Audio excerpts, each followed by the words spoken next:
Dallas Cowboys. A little over a month away from training camp in beautiful, sunny California. But, of course, always something to talk about with America's team. And DeMarcus Lawrence was talking to the AP about the gap between the Cowboys and their chief rival, the Philadelphia Eagles. This coming from the AP Pro Football Podcast. D-Law, what is the gap between your Cowboys and the Philadelphia Eagles? Take a listen. How far do you think that gap is between Philly and where you guys are and where you finished last year? Because we know how important it is to get home field advantage. I don't feel like it's a huge gap at all. I feel like it comes down to, certain details of not just the scheme, but also of your locker room. I feel like, through this time right now, when we headed to training camp, that, we make those adjustments. We learn those different things that we need to learn about our teammates so we can, fully function the way we should out there on the field. Okay. That's interesting. The idea of details about the locker room. Do you have a feeling on what he meant by that? Because that one hit me, and I'm just like, I'm interested in what the meaning behind that could be. That's a great question. Look, one thing that I've come to learn about this regime with Mike McCarthy is that he takes care of his guys. Yes, that became evident very quickly. And these players love playing for Mike McCarthy.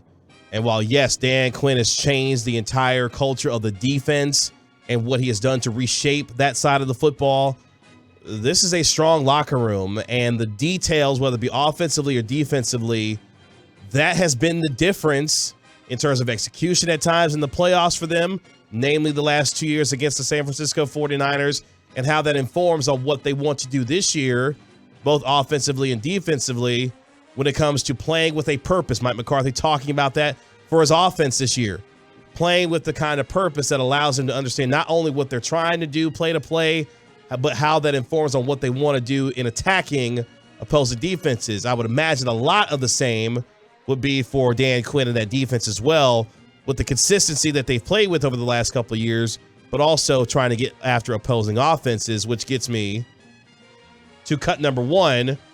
Mina Kimes of ESPN on her thoughts, we'll go with cut number one, on the Dallas defense and how talented this defense and frightening it could be this year. Really hit on something with all the dime personnel they were using. They were in dime personnel, fourth most of any team. And when they did have three safeties on the field, they averaged negative 0.22 EPA per play, which is crazy. A QBR of 29. They were awesome. I just remember down the stretch seeing, Jaron Kearse in the box, Donovan Wilson, Mukuwa, like these players I hadn't heard of. I really think it gives them such unique flexibility from a coverage standpoint against some of these offenses that are going to come out throwing all over the yard. Thoughts on what Mina Kimes had to say there? Spot on. Like that, we stand Mina Kimes in Cowboys Nation. Absolutely. Right. Just in general, football nation. No, this Cowboys defense proved itself to be one of the top defenses in the league. I love EPA, right? EPA per play. And the Dallas Mavericks good. It's draft night. It's on the brain. Yep. The Dallas Cowboys were quite literally the second best defense when it comes to EPA per play over the course of the season last year. And the changes that were made to this defense were additive, right? I don't think that you look at this defense and you go, wow, you lost something substantial. You added to your other cornerback to make that a place that is no longer a weakness. And what was seemingly one of the most difficult things for this team at times was run stopping. You've done something to solidify that in one, bringing back Hankins, and then also adding Mozzie Smith to that rotation. So at any given point, you should feel comfortable with the idea that the middle of your defense cannot be easily attacked on the run.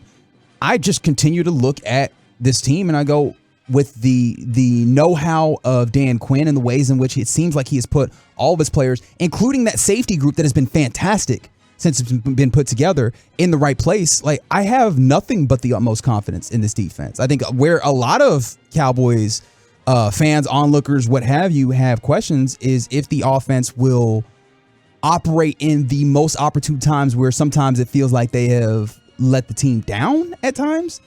Other than that, like the defense, I don't know why you would have any reason to question this defense is one of the best in the league.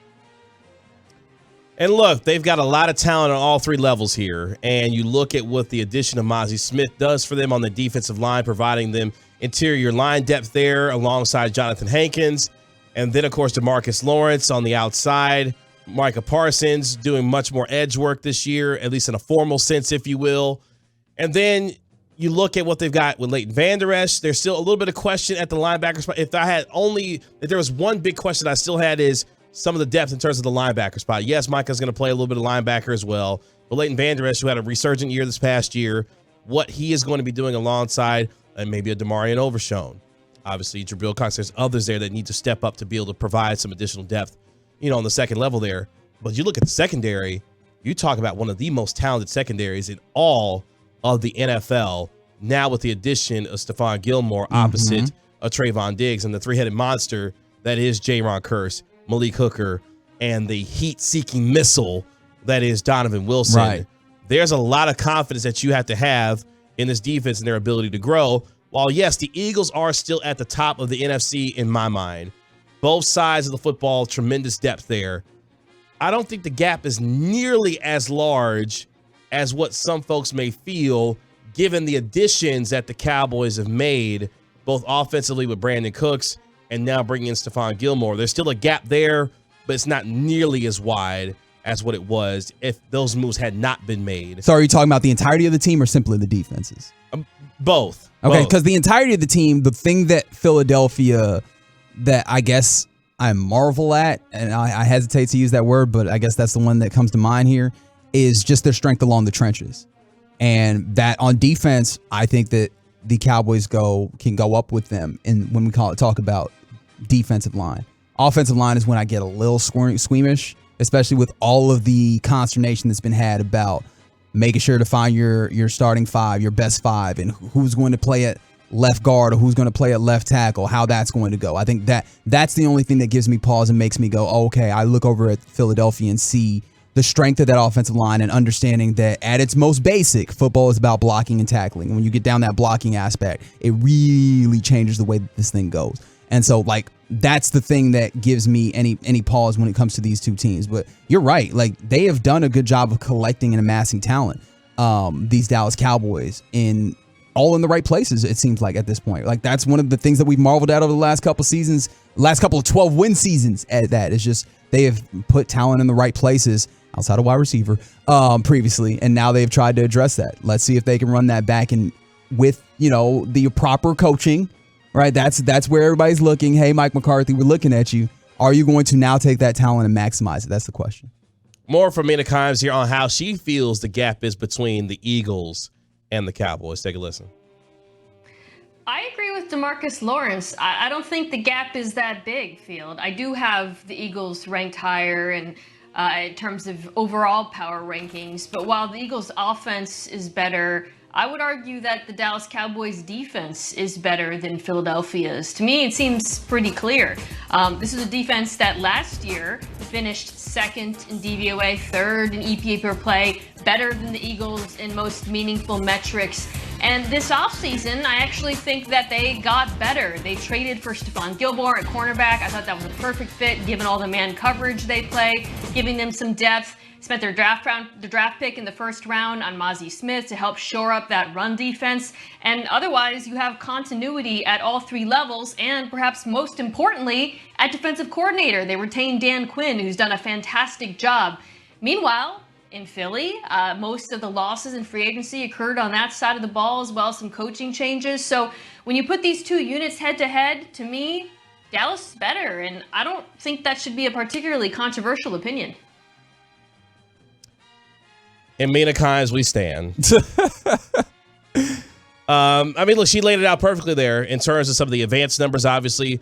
But again, you look at what the Cowboys have done, talent on all three levels, and that matters here in what you're trying to do. And more importantly, this is a team that clearly looked at the Eagles and the way that they attack them. How do we find a way to be better at stopping the run, whether it be the Eagles, whether it be the 49ers, they looked at the physicality that both of those teams brought to them and said, we've got to be able to match that toughness, that physicality. And part of that is getting better in the interior with Mozzie Smith. Now, can the rest of this defense bring that kind of physicality of toughness that they are expecting, given who they're going to have to go through in order to win the NFC?